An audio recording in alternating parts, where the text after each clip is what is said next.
I am the youngest of 3 brothers, which personally I have always enjoyed. Although most of my presents were hand-me-downs, I was always treated the nicest by my parents, which I think has molded me to be the person that I am today. In fact, there's a lot of hidden data that supports that you will have hidden advantages depending on your birth order. Let's check them out. Oldest.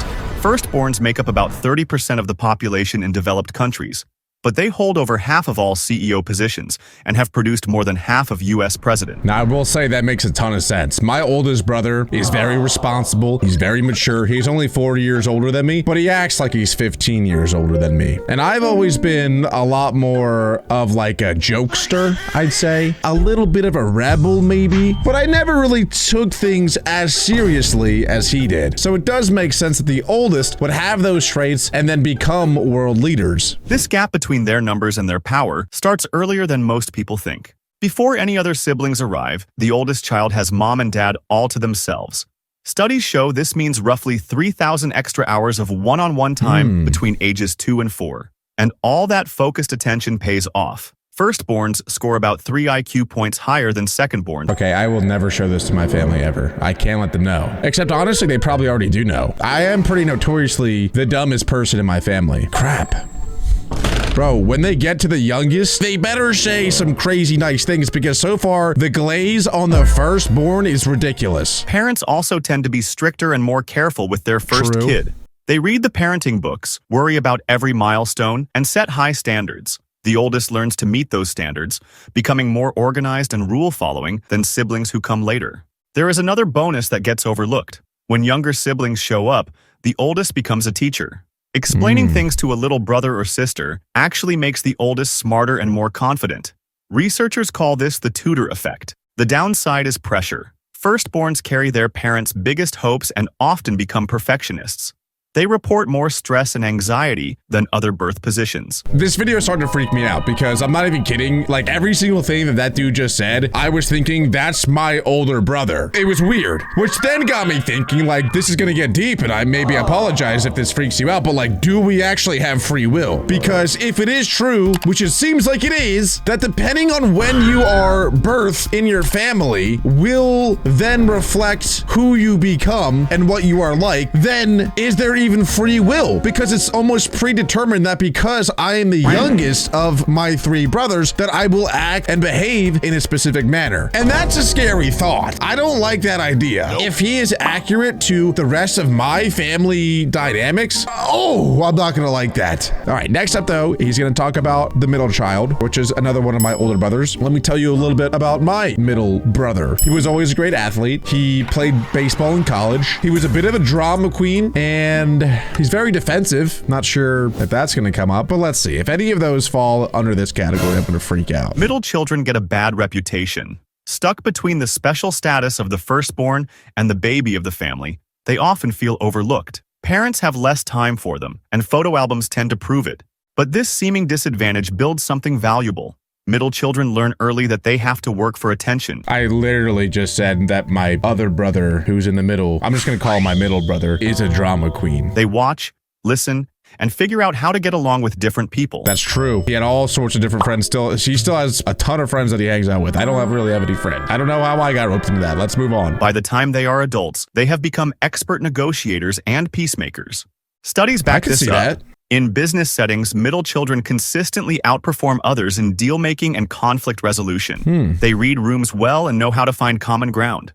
Because their older sibling already claimed the responsible one role, middle children often go a different direction. They become the creative one, the rebel, or the family diplomat.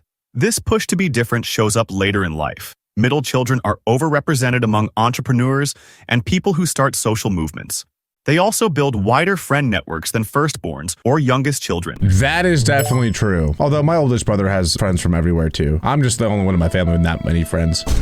I don't know why I'm laughing. It's really not funny. As far as being like rebellious though, my middle brother growing up was very rebellious, I would say, but not really anymore. Having learned that family attention is limited, they look outward and form strong bonds outside the home. The trade-off is that middle children sometimes struggle to define themselves, feeling like they do not have a clear place. But that same flexibility makes them adaptable in ways their siblings are not. Wait, what is really cool about this video, though, which I think is going under the radar here, is that he is finding silver linings in every scenario. Like, for example, he would just like, oh, you know, this middle children don't get enough attention from their parents. And on paper, you're like, oh, that stinks. That sounds bad. That's not good. But anyway, we're now on to the youngest child. If this says anything about being super hilarious, if it says anything about being able to do really good Giga Chad impressions, then I don't believe in free will anymore. By the time the youngest arrives, parents have loosened up. True. The rules that governed the firstborn often get loosened. True. There's actually one really good instance in my family. When my oldest brother was growing up, he wasn't allowed to watch Cartoon Network, which I don't know if people even watch anymore. On Cartoon Network, it had like the rated 12 and up or 13 and up or something. And so my parents wouldn't let him watch Cartoon Network until he was that age, until he was 12, whatever the age was, I forget. But the second that he was allowed to watch Cartoon Network, so was I. So I was 4 years younger than him, also watching the same shows as him. And there were many other rules like that like my parents didn't really care much for me to have those rules. It's pretty funny. Bedtime stretch later, True. Restrictions ease, True. And parents worry less about small things. This looser environment shapes a different kind of person. Youngest children tend to be funnier. Well, whoop did he do? Just kidding. I actually genuinely don't even think I'm that funny. Like when I rewatch my videos, I have really bad imposter syndrome where I'm like, why does anyone watch my videos, bro? I don't know. But hey, we're out here. We're grinding. More charming. Boom!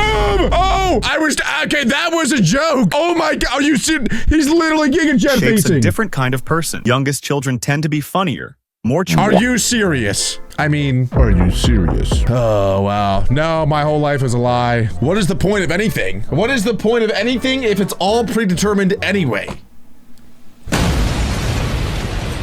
And more willing to take risks. True. They had to be. In a house full of older, smarter siblings, humor and charm were the tools that got them around. And the data supports this. Lastborns show up far more often in comedy, acting, and creative fields. Honestly, could not be more spot on to my life, to be honest with you. I didn't want to go to college because I had a YouTube channel with like 5,000 subscribers, and I told my dad, I was like, hey, I don't want to go, and then he made me go anyway. But my point is, I was extremely introverted as a kid. Like, I wouldn't talk almost ever, and my family would have a lot of big, like, family dinners, sometimes with other families as well, and I was like dead silent the whole time. What I will say, though, is I learned to listen very well. Essentially, the youngest doesn't get respected in the family. I understand that, and so because of that, you kind of have to earn your respect over time. And now that I'm older and I'm an adult, I feel like my words have a lot more weight to them today than I did when I was growing up. And the data supports this. Lastborns show up far more often in comedy, acting, and creative fields. They score higher on traits like openness and agreeableness. They are also more likely to try new things and challenge the way things have always been done. Part of this comes from watching siblings make mistakes first. The youngest learns what works and what does not, without having to fail themselves. They also benefit from older siblings who teach them, play with them, and sometimes do their homework for them. Now, I will say, I know I've talked a little bit of smack about older brothers, but I gotta give a shout out to them. I have the best family I could have ever asked for. Shout out to my two older brothers because at the end of the day, they helped raise me a lot and have me become the person I am today. And I'll obviously shout out my parents too. Side is that youngest children can struggle with self-discipline. Used to others helping out or cutting them slack. That's true. They may find it harder to push themselves when no one is watching. But that same easygoing nature makes them some of the most likable and socially gifted people in any room. All right, I'm gonna try not to pause it too much for the next one because I've been pausing it a lot. I just have had a lot to say about being the youngest because that's me. As far as like being self-disciplined, I totally see that because growing up, everyone's trying to help you. Your brother's trying to help you. Your mom's trying to help you. Your dad's trying to, your grandparents help you. And it's nice, you know, help you with your school application. They'll help you with your job resume. They'll help you literally anything you can think of. They'll help you. Only child. Ooh. Only children get all the attention firstborns get, but they never have to share it. About 20% of American families now have just one child. and in urban China, that number tops 40%. Here's what I'll say about only children. Hey, if I say anything and it hurts anybody's feelings, it was a joke. If you're an only child, your parents will be way more strict with you about getting better grades in school because that's the only grade that they see. They don't have to go over Timmy's grades and Johnny's grades and Jimbo's grades. I've seen a couple friends of mine growing up, like once they get independence from their family or from their parents, they turn into like a whole different person because it's like once they're out, there's like freedom. You know, they never experienced that sort of freedom before, and it definitely can change you. Without siblings, only children spend more time around adults.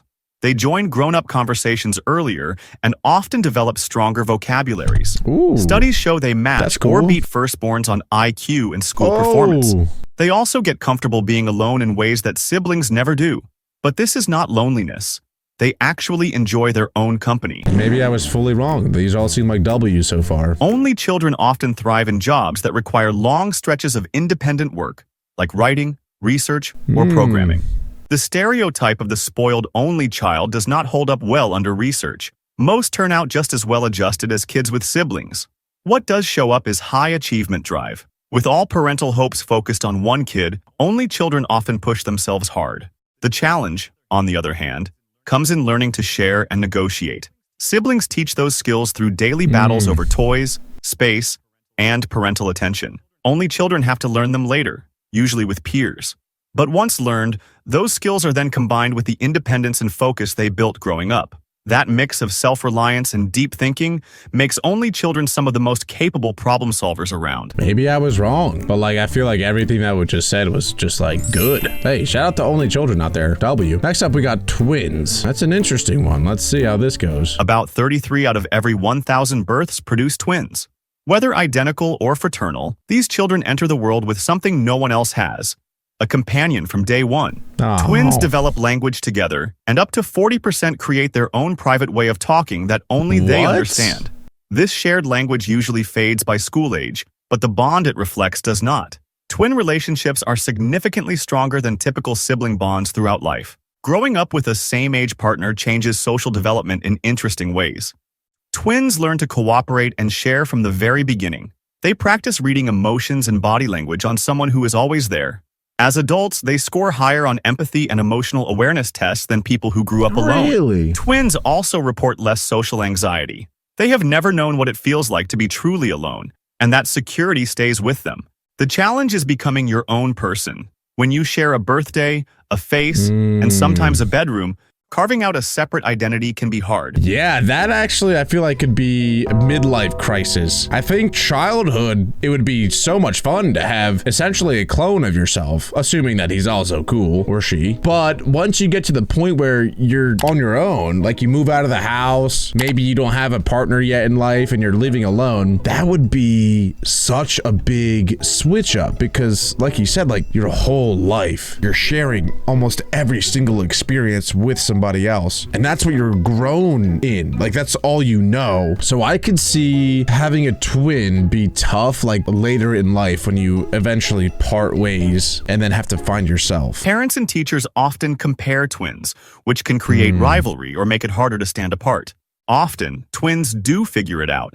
It just takes them a bit longer than others to develop strong individual identities while also keeping that unbreakable bond. They end up with the best of both worlds: a sense of self, and a lifelong companion who understands them like no one else can. I know two twins, like two sets of twins that I grew up with, and they both liked each other a lot, so that was really cool. But if you don't like your twin, that would suck. That would cause a lot of problems. All right, last we have a gap child, which I'm pretty sure is when there's like 10 plus years between you and your next sibling. When siblings are born 6 or more years apart, something unusual happens. The older child has already had years of being essentially an only child. The younger one arrives into a house where their sibling is closer to a third parent than a playmate. Gap children, the ones born after that long stretch, grow up in a strange middle ground. They get the focused attention that only children enjoy, since their older sibling is often busy with school, friends, or activities outside the home. But they also have a built-in role model who is far enough ahead to seem impressive rather than annoying.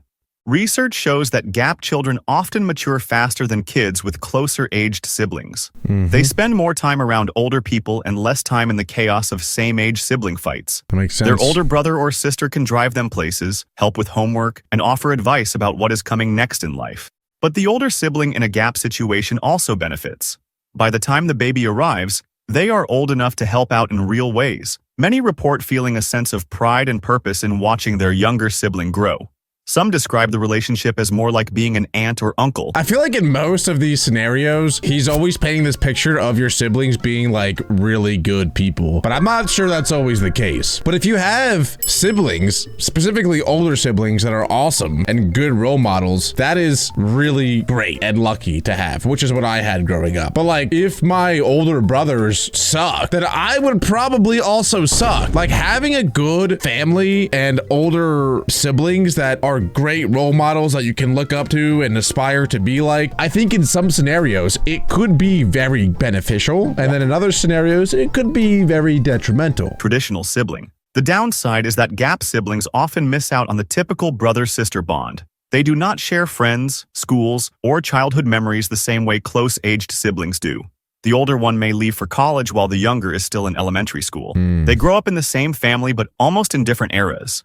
Still, many gap children report becoming closer as adults, once the age difference matters less. Well, if I learned anything today, it's that all children have their own unique superpower, and that free will doesn't exist. But if you guys enjoyed this video and want to watch another one, make sure to leave a like, hit that subscribe button, and click right here for more.